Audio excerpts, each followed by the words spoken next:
Rumaragas ang pagpapala po sa ating yan para sa ating pangaraw-araw na talata. Tayo ngayon ay nasa Genesis Kapitulo 34, simula versikulo 25 hanggang versikulo 29. Nang ikatlong araw na sukdulan ang kirot ng sugat ng mga tinuli. Ang lungsod ay pinasok ni Simeon at Levi, mga kapatid ni Dina, at pinagpapatay ang mga lalaki roon na walang kamalay-malay. Pinatay nila pati ang mag-amang Hamor at Sikem, at itinakas si Dina.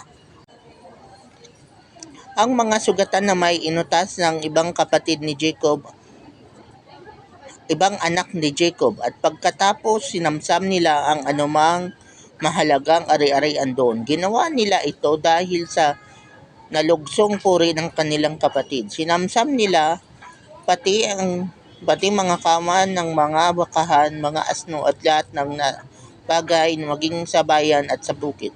Dinala nilang lahat ang mga kayamanan, binihag ang mga babae at mga bata, at walang itinirang anuman. So, yun na nga po, na-impeksyon na yung mga nagpatuli. At yun ay sinamantala ng mga anak ni Jacob para ipaghiganti nila ang nangyari kay Dina.